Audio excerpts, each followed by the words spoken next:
Welcome to the Nonprofit Governance and Operations session of our conference today. My name is Teterenko, and I'm here in the capacity of President of UFest, Edmonton Ukrainian Festival.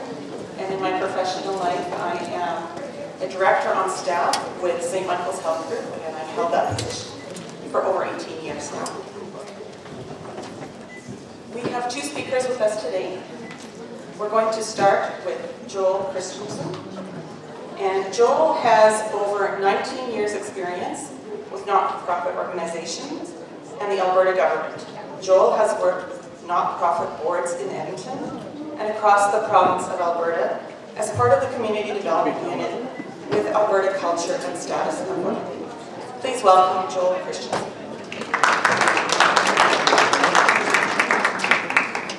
Thank you very much. Just want to get my timer going here. Yes, so just going to talk a little bit about the learning objectives for today. Really just going to go very quickly through all of these different learning objectives, telling you a little bit about the legal framework that nonprofits look at or built within. What are some of the main things that the board needs to be working on? Also talk about how you can start to lighten the load of the board through committees and explain how meetings can be make your organization more effective. And most importantly, to talk a little bit about operations and how operations work with governance, because that is often a big sticking point. So I just want to go ahead, pass a couple of slides here. To this particular graphic we call the ladder of authority.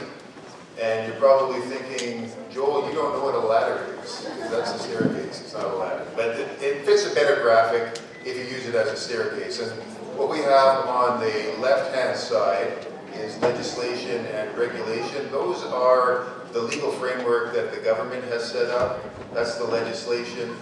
And then there are regulations that are made up by the public officials, which really try to give some help about how you can interpret the legislation. And then you get into internal rules, which are made by the board itself through the bylaws and objects. We don't have there with objects that it's the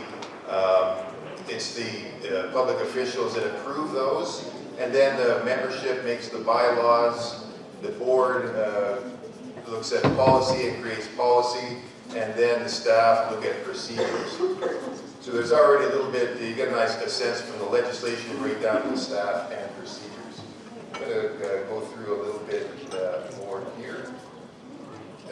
Incorporation really just sets out your organization as a separate legal entity, and as that you have some limitation of liability because it's not you, it's the organization. But you still have to run your organization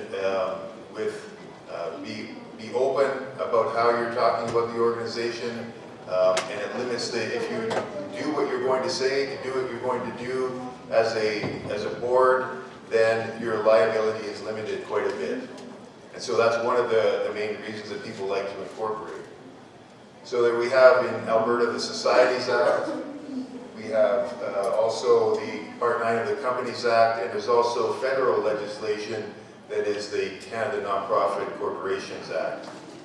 Most of the nonprofits in Alberta are incorporated under the Societies Act because it's quite easy. It only costs about $50, and it gives you everything that you need. So I'm just going to go through that. So it's good to know whether your organization is incorporated or not, because some organizations are not quite sure, because it's the laws that are in that incorporation legislation that tell you what you need to do. So I'm just going to talk a little bit about governance. There's hundreds of definitions out there.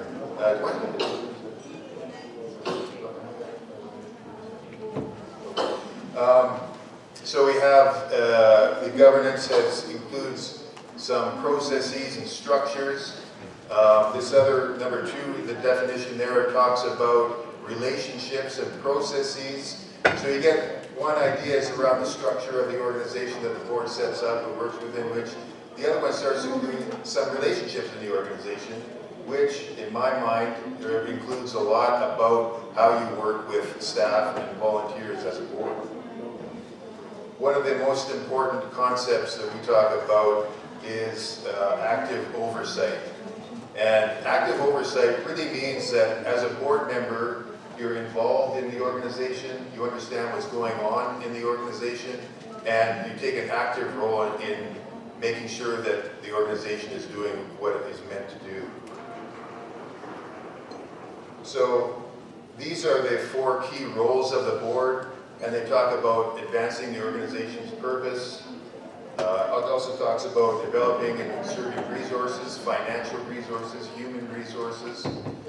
Also providing oversight, I talked about that already, that you know what's going on in the organization, limits a lot of liability if you know what's going on, and engages in outreach. And we often think about outreach as external to the organization, but it's also outreach towards other parts of the organization. You may have an executive director, you may have other staff or volunteers that are not on the board, so that's important as well. I'm just going to go through these very quickly just to show you the 7 responsibilities of the board. When the board works in these areas, they're going to fulfill those 4 key roles that I just went over. And actually we have online live interactive webinars that are based on these pieces right here. They're just what the same content. So we have committees. And what I'm going to say about committees, because I want to get through the part about management and operations, is that committees are really one of the best ways for the board to find out and work with other parts of the organization, find out what's going to happen. I apologize, I'm going to go through a few of these slides fairly quickly. These are some of the benefits of the committees. You can have access. They have access to the slide. Okay, yeah, you should have it sent it out for that. And so it's like a work unit of the board. A committee can delegate all sorts of authority within the organization. It's a good way to reach out to people outside of the organization, which helps succession planning. And different types of committees as well, some that are always active, like a finance committee, for example. A subcommittee may be a committee that creates the budget that then is approved by the finance committee. So that's a subcommittee. An ad hoc committee is made for a certain purpose and isn't an ongoing committee. It could be something like a special event committee, like this, where you get together and do everything you need to do to get the event up and running. And then there's advisory committees, which really just provide information and ideas about what the board should do, but they don't really have any power to make those decisions. It's the board that then makes those decisions.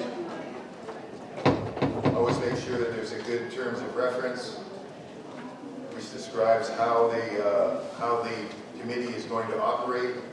Won't spend too much time on that. And talking a little bit about board meetings. These are what you want board meetings to be exciting. You want them to be really have the board to come in and think about some of the things that are going on in the organization. What we talk about sometimes are tentative conversations, which are based on what are we doing and what are some of the things that we need to do. What are we missing? What things are out there that we haven't thought about? So really make your board meetings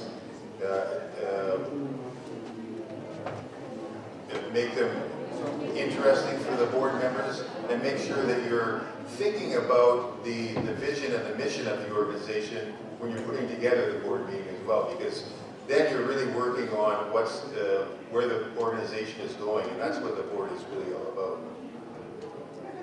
I'm just going to go through a couple of slides here because I want to talk about, and you can ask me questions about all this afterwards. informal leadership is a very important thing too, because whenever you have meetings, you have the board chair, and they're often looked at as the person to run the meeting. But really, for the sake of the board chair and to help other board members, start to use other board members to come up with ideas about how to run the meeting and what it should focus on. And that way you're actually getting people used to presenting at a meeting as well. So you may have 5 people on the board and a chair, and then you have 3 or 4 people that are getting good at it, so it's good for succession planning as well. Okay, I'm just going to run through a couple of those, talk about some of those. This is where we're talking about relationships within the organization. And healthy relationships require a few things to make sure that they can happen within the organization. And one is clear division of responsibilities. So we're talking about the board and the work unit of the organization, which could be an executive director with paid staff, or it could just be a few volunteers, depending on the size of the organization. But you want to be able to have that clear division of responsibilities. Also, a culture of problem solving through dialogue. So rather than saying, I can't believe the executive director did that or the chair did that, but actually have a way for them to communicate together and have respect for the work that they do. And effective supervision by the board, so that whatever is happening in the operations, the board has a way to find out about what's going on. And this is a graphic that kind of shows a little bit about the board's responsibilities and the operations responsibilities. And the main takeaway of this is that they overlap. It's not a board and then the operations, but they have, if you're going to have that dialogue, you have to make sure that they overlap. But they still have their own responsibilities. Where the board works on policies and governance, and then the management staff works on procedures and other things that they do in the community. So I just want to okay. I can go back then and tell you more about that. So when we talk about the governance and management, there is that core distinction between the two of them. On the one side, you have governance, that is the framework of rules and relationships in the organization, one of those definitions of governance. Whereas in the management and operations, you have the function that coordinates the efforts of the people to make sure that what the board asks them to do is actually going to get done. And so they have that main distinction. But of course, when your goals are the same and your goals depend on each other, is there going to be that overlap? So what are the primary ways that the board and the operations, staff and committees actually focus on? When the board focuses on the what, where, and why, the staff and the operations focus on how. So the board tells them what to do, and then the operations figures out how they're going to do it, with all the time having good conversations as well, sharing information. The board wants results. They want to achieve what they've set out to do so that they can move the organization towards that vision and follow that vision. And then the operations figures out a way to do that. How are we going to do that? Let us figure that out. And strategy. The board is strategic because they're looking outside of the organization. They're trying for funding. What are some of the trends outside the organization? There are different ways you can look at that.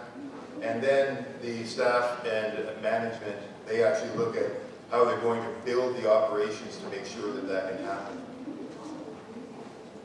And the board is future focused. They're looking at the mission and the vision, whereas the operations, they're looking at right now and in the near future.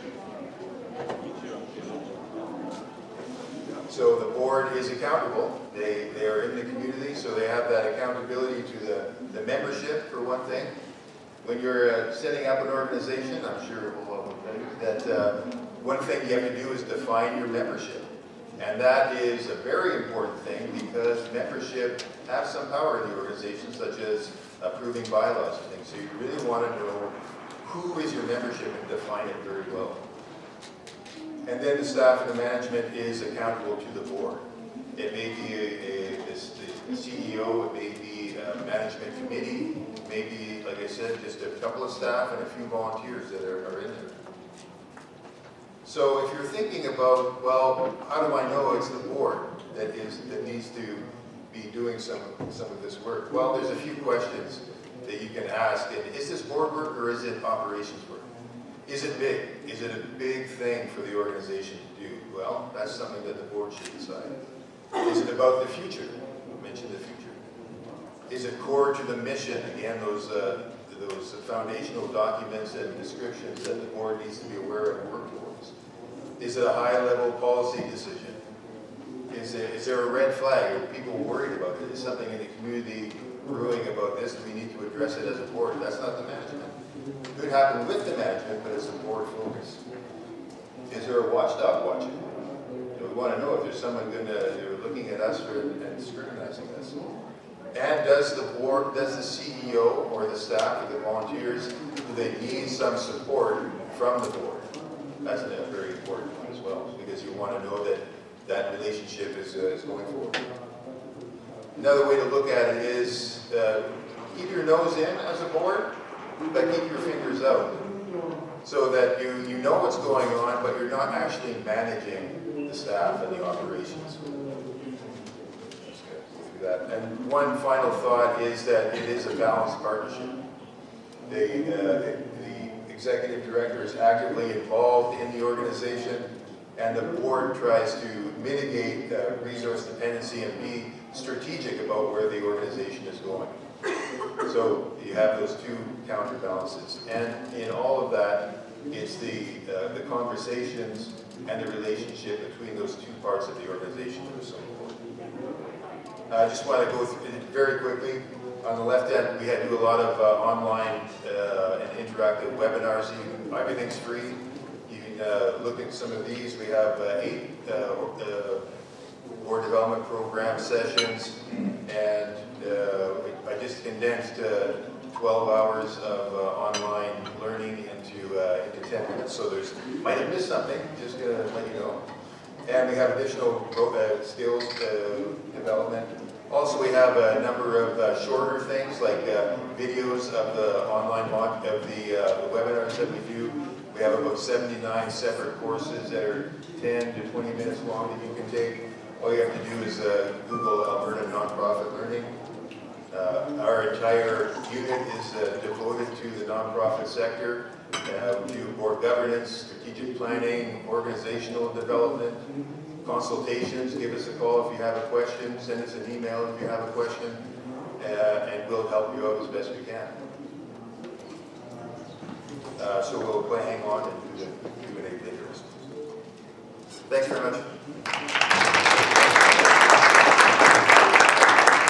Thank you, Joel. And Joel's presentation was much more extensive, as you saw. We are just trying to play catch up from earlier this morning. So there will be an opportunity for questions after our next speaker. We'll take questions from the floor. So if you have any questions that you think you can just write them down, and then I'll come down with the microphone after both have spoken. So our next speaker is Olha Kulybanych. Olha is the president and founder of UCC Bow Valley, and still a newcomer to Canada. So welcome, Olha. Hello everyone, thank you so much for coming here today. I will run my presentation in Ukrainian, so I apologize to those who do not speak Ukrainian. However, you can see the slides and they will be translated to English. I decided to run it in Ukrainian because the biggest challenge for me was language. Basically, believe it or not, I can speak pretty good English. However, when it comes to specific terms, like legal terms and the websites of the Alberta registry, it's not very easy to read through. So again, apologize for those who do not speak English. Okay. Доброго дня, дорогі друзі. Буду починати. І сьогодні будемо вести розмову про те, як зареєструвати, або інше слово, яке я сьогодні буду використовувати, інкорпорувати організацію, яка є неприбутковою. Неприбуткова організація. Sorry, I need to learn how to use this. Перш за все, реєстрація неприбуткової організації – це важливий крок для тих, хто хоче заснувати свою організацію, яка буде служити громаді. Ось основні причини, чому вам варто це зробити, чому варто піти на офіційну реєстрацію. Перш за все, це правова захищеність. Реєстрація надає статусу юридичної особи, що забезпечує окремий правовий статус організації від її засновників. Це означає, що організація буде існувати, навіть якщо борд чи рада директорів, іншими словами, або ж засновники підуть з організації. Тобто, якщо ви її заснували, це не означає, що вам треба залишатися в ній, аж поки вона живе. Наприклад, на прикладі нашої організації у нас відбуваються вибори кожного року, і кожного року ми будемо обирати або старих членів ради, або додавати нових. Також це дає змогу подаватися на різного роду гранти і фінансову допомогу. Наступним важливим моментом, який вам потрібно знати, пам'ятати, це чітка структура. Для того, щоб зареєструвати неприбуткову організацію, вам потрібно визначену структуру, включаючи статут, раду директорів і правила членства, про які Джоел вже розказував. Це забезпечує більшу прозорість у керуванні організації та покращує процеси прийняття рішень. Наступне – це обмежена відповідальність. І це, мабуть, найголовніше, чому вам варто організуватися в non-for-profit organization or society. Тобто неприбуткова організація стає окремою юридичною особою. Це означає, що особисті активи директорів, посадових осіб, членів організації зазвичай захищені від будь-яких юридичних позовів, боргів або зобов'язань організації. Тобто ви не несете юридичну відповідальність і грошову фінансову відповідальність за дії організації. Наступне – це авторитетність. Формальна реєстрація додає організації легітимності та наявності, що може привабити донорів, волонтерів, а також партнерів. Це демонструє відповідальність і прозорість вашої підзвітності та формалізованим процесом. І останнє – це регуляторні вимоги. Тобто, якщо ви зареєстровані, це означає, що ви пройшли вже певні вимоги, і люди, які починають вам допомагати, як волонтери або як партнери, вони знають, що ви зробили ці мінімальні кроки, тобто більша довіра. Реєстрація допомагає забезпечення дотримання відповідних законів та нормативних актів, включаючи вимоги щодо подачі документів, спеціального податкового статусу та обов'язкової звітності. Додатково це означає, що неприбуткова організація звільнена від податку на прибуток. Перед тим, як ви всі дуже будете раді цій новині, нагадаю, що неприбуткова організація обов'язково має використовувати кошти, які є на рахунку організації для служіння громаді. Тобто вони не можуть фінансувати борд, платити зарплати борду і так далі. Тобто це є чисто волонтерська робота. Окей, і переходимо до що ж потрібно, власне, зробити для того, щоб зареєструватися. Перш за все, це вибрати унікальну назву та отримати нюанс звіту. Це, мабуть, найважливіший і такий найперший крок, який вам потрібно зробити. І ми трішки пізніше обговоримо деталі кожного з цих пунктів. Наступний – це розробити статут, який для мене був найважчим кроком, якщо чесно. Наступний – створити раду вашої організації, заповнити та підписати всі форми на веб-сайті реєстру Альберти, тобто Альберта Registry, Якщо у нас буде час, ми пізніше перейдемо на цей веб-сайт і переглянемо детально, як він виглядає і де ви можете знайти ці форми. Але ми також і обговоримо трішки далі презентації. І обов'язковим етапом є сплата збору у вигляді $50. Додатково до цього скажу, що нюанс-репорт зазвичай не безкоштовний, і в залежності від того, скільки часу у вас є на те, щоб його отримати, він буде коштувати від 20 і більше доларів. Давайте поговоримо про назву організації. Назву організації потрібно вибирати унікально, а це означає, що вона не має повторюватися. Вона має відповідати місії вашої організації, а також вимогам найменувань встановленим урядом Альберти. Насправді цих вимог не дуже багато, як я казала, якщо у нас буде час перейти на сторінку Альберта Реєстрі, ми переглянемо ці вимоги. Перевірте доступність назви через корпоративний реєстр Альберти та отримайте звіт нюанс. Цей звіт надасть інформацію про можливі конфлікти з іншими зареєстрованими організаціями чи назвами. Це дуже важливий крок, і перед тим, як подаватися на нюанс-репорт, дуже раджу зайти в Google, Search, ввести назву, яку ви хочете використовувати, і хоча б спробувати пошукати її в Google, тому що якщо вам видасть вже щось схоже, то, мабуть, не варто подаватися на нюанс-репорт, а шукати більш унікальну назву.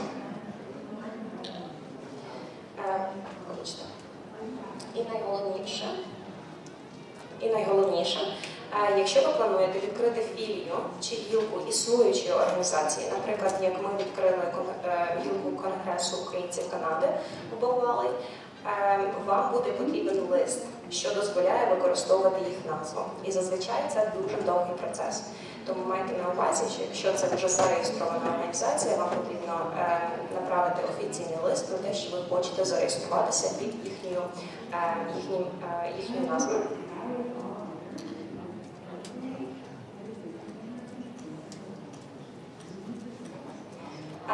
Найголовніше і найважче – це ваш статут. Основними моментами, які вам потрібно знати про ваш статут і включити в ваш статут, є правила щодо членства в вашій організації, зборів, голосування та різного роду процедур.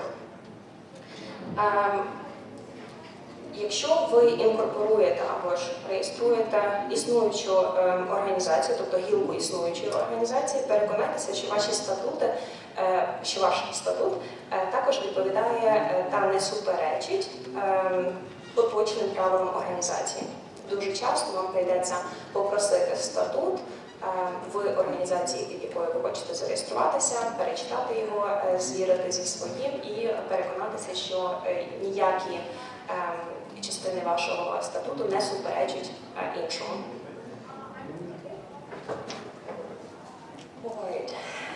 Рада директорів. Це, мабуть, мій улюблений слайд, тому що коли ми збиралися, то ми зібралися в кафе, пили каву, і всі люди, хто прийшов, вони стали членами борду. Насправді нам не вистачало однієї людини, і, на щастя, нашим баристою в той час був українець, який, як ви розумієте, також долучився вже до нашої організації, він сьогодні тут. Насправді люди, які долучилися тоді, вони стали неймовірною частиною моєї команди, я дуже ними пишаюся, я дуже їх люблю. Ми вже як свого роду сім'я, тому що всі рішення, все приймаємо разом. І насправді сильний борд, сильна рада директорів – це є запорука вашого успіху вашої організації, тому що це люди, які будуть вас надихати, і тоді, коли ви вже готові зламатися, вони будуть поруч і казати, ми можемо і їдемо далі.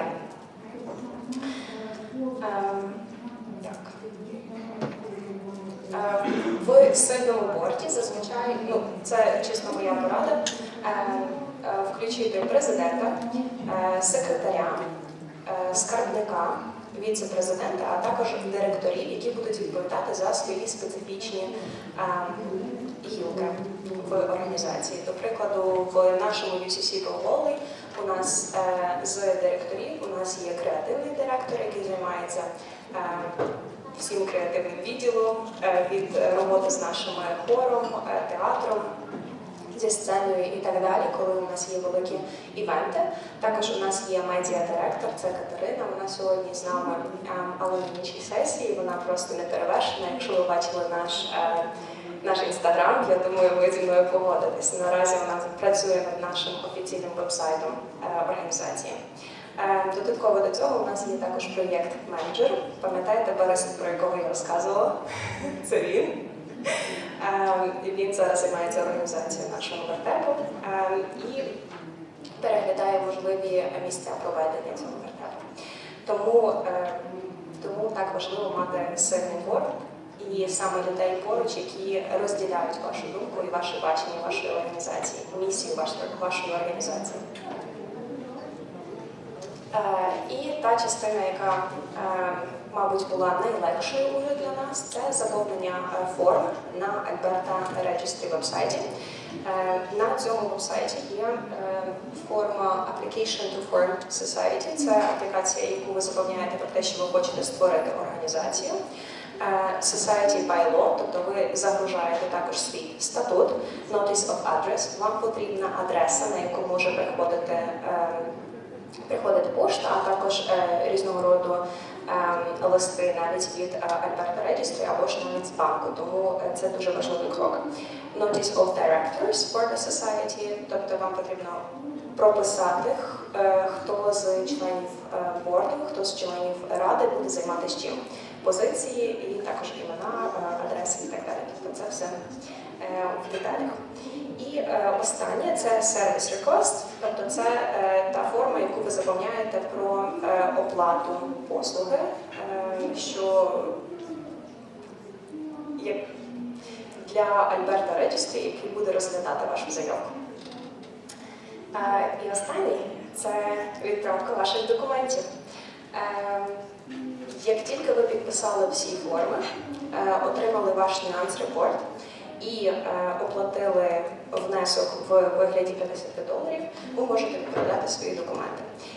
На жаль, для нашої організації це не було кінцевим етапом, тому що коли ми реєструвалися, ми чекали дуже довго, не отримували відповідь. Після цього у нас мав бути наш щорічний вертеп.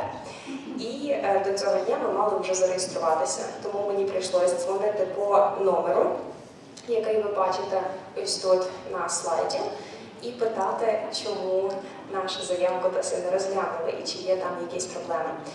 Після цього мені дуже ввічливо пояснили про те, що у них є затримки, і швидше за все нашу заявку розглянуть ближче до літа, що зовсім не підходило нам. Тому я написала емейл на наведений на слайді емейл-адресу. І після цього почалась робота з одним з представників Alberta Registry, який насправді дуже сильно нам допоміг виправити якісь помилки, які були в нашому статуті, і допоміг зареєструвати організацію. Окей, і на цьому, я думаю, все. Мої контакти наведені на слайді. Якщо раптом у вас виникнуть якісь додаткові запитання, які ми сьогодні не зможемо розглянути по якійсь причині, дайте мені знати, я буду рада вам допомогти. І, sorry.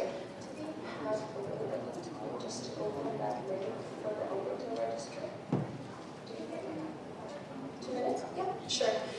Sorry, could you please follow the link that I sent you for the Alberta registry, if that is possible? Technically, no? Okay, sorry for that then. Друзі, якщо ви не знайдете по якихось причинах Alberta Registry, дайте, будь ласка, мені знати. Насправді це дуже легко. Якщо ви введете в Google Incorporate Non-for-Profit Society, ви дуже легко вийдете на сайт Alberta Registry, і там є всі деталі, про які я сьогодні розказувала, і навіть більше. Тому дякую дуже. Дякую, що мене так гарно слухали, і сподіваюся почути ваші запитання дуже скоро.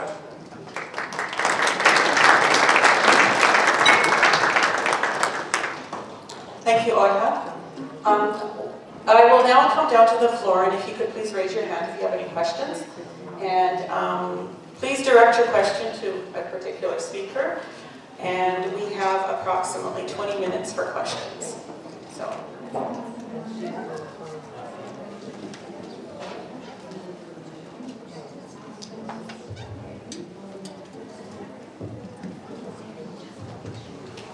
Hello. You had mentioned that one of the purposes for incorporating the society is so that there's limited liability for the activity of the organization. Who carries the liability for the activity of the organization? Is it for me or? For you. For me, yes, it's organization. What I meant is that, for example, if you are incorporating the organization, and let's say you are no longer in the organization because, well, I don't know, for any reasons, you moved out or anything else, but the organization is still working, so you are not having any responsibility. Even so, you are the person who incorporated it. The organization, the board, is keep working on the organization. So the liability is on the board. Yes. Thank you. And a question to Joel for nonprofit governance. How often do bylaws need to be renewed? That's a good question. I guess it depends on what has happened since the last time that the bylaws have been created. There could be different legislation out in the legal form. I think it really depends on making sure that you have some people that review the bylaws, because the bylaws, as you saw, they're the second highest level of authority in the organization. So a lot of other things that happen in the organization depend on not contradicting the bylaws. And if that starts to happen a lot, then you should probably review your bylaws to adjust that. So yeah, it depends. If you ask me how long or what, I'm probably going to say it depends, and it does depend on a lot of things. And those are some of the things. Does that help? Thank you very much.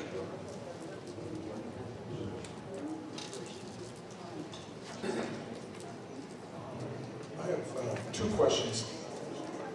Organization bylaws, often the membership wants to change them when they notice that there's issues. Of course, most organizations don't want to hire a lawyer to work on those bylaws. They want to almost get some sort of template bylaws they can sort of cut and paste into their own new bylaws. Does the government of Alberta sort of have on its websites lots of suggested bylaws? Because I know there's a boilerplate simple bylaws, but every organization is different, and it would be good to have access to numerous types of bylaws if you're an organization, so you can look at them, incorporate them without necessarily incurring the cost of hiring somebody to help you change those bylaws. Yes, there is a document. It's a workbook called Drafting and Revising Bylaws. So if you Google that, always Google it, you'll find it first. You can find, probably will take you to the Alberta government website where you have to download it. And there may be a cost in that, because that's It's called Drafting and Revising Bylaws. Yeah. And then the second question is there, why would somebody incorporate federally as opposed to here in Alberta? Yeah, it really is meant for organizations that work across the country. If you incorporate under the Canada Nonprofit Corporations Act, you can have offices in any province in the country. You can store your information in any province around the country, and it makes it easier. If that's what you want to do, then that is the good legislation for you. And I guess if you're working internationally as well, being known as a Canadian not-for-profit could be beneficial as well. Any other questions? I'd just like to follow up on that discussion with the federal incorporation. I'd like to reference it with a specific situation. Our museum is federally incorporated. It's a national museum with provincial branches. We are not incorporated with the Alberta government, the Alberta Registry. Is there a problem? I mean, you speak of a unique name, for example.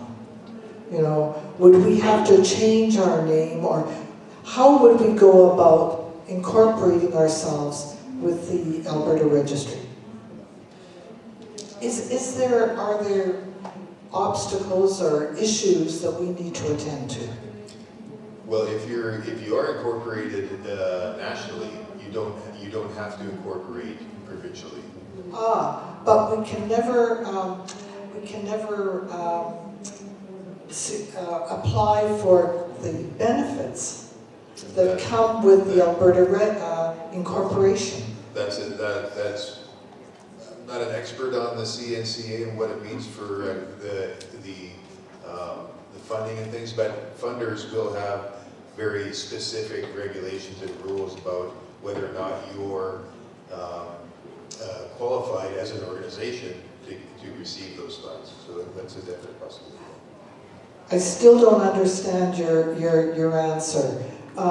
We have in fact applied for Alberta grants under this incorporated, but always been refused simply because we're not registered.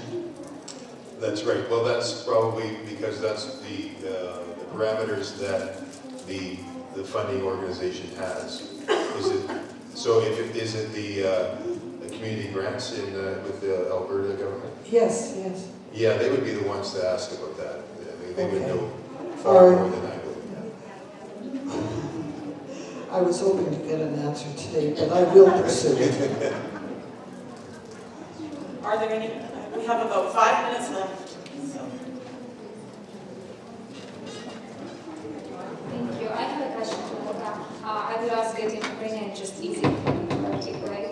Оля, скажіть, будь ласка, ви як представник організації філії, чи повинні ви узгоджувати свої рішення про будь-які заходи, що ви створюєте з головним офісом?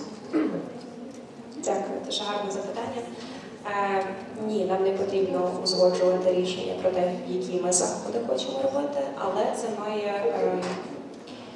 це має свого роду узгоджуватися з нашим статутом. Тобто, якщо ми зареєструвалися як Український конгрес, то нашою головною метою це нести українські традиції, допомагати Україні, допомагати діаспорі, яка тут, так? Тобто ми не можемо, не знаю, раптом почати робити пінні вечірки. Розумієте? Тобто воно має узгоджуватися з вашим статутом, а так я не думаю, що вам потрібно узгоджувати якісь рішення, принаймні не в Конгресі. Дякую. Добрий день. Good day. I have a very generic question, which it's hard always to find the answer for. Is non-permanent resident status people can become a board member or in a managing staff or committees members? Non-permanent residents? Yeah. That's a good question. I've never... No one can answer. We Is are that the not lawyer's permanent question? residents. So, sorry, I will answer that question. We all, like my board, we are all non-permanent residents. So we all have the Kuwait visa. We all came after the full-scale war, and only like 2 weeks ago I got my permanent residence. However, we registered before that. So yeah, we don't need that. Thank you. We have one other question and possibly This is a question for Joel. At one time, your department used to come out to organizations and offer in-person facilitators to lead these courses. Do you still do that? No, we don't. But we don't do the same thing. You're talking about the board development programs? Yeah, I used to be the coordinator of that. We would send out volunteers who were trained on the information out to organizations. But we do have the organizational development team in the community development unit, and they will do similar types of things. You just need to contact them via email or give them a call. Should be in the slide handouts.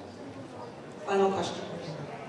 this was just a question for Ola. Can you tell us briefly a little bit about your organization in Boval, the UCC Boval? Sure. Sorry, I was doing that in Ukrainian. I apologize for that. We all came after the full-scale war, and when I arrived to Banff, I just realized that there's a lot of Ukrainians, and there is no organization that is supporting Ukrainians or gathering Ukrainians. So I just decided to call Alberta Provincial Council, so UCC Alberta Provincial Council, and they just say, yeah, go ahead, do that. So we got our first grant just before we even registered, and we started to gather Ukrainians just to, I don't know, it's easier to leave your sorrows and hard feelings together, so that's why we all started it and eventually grow up to a registered organization, which I'm very proud of. Thank you.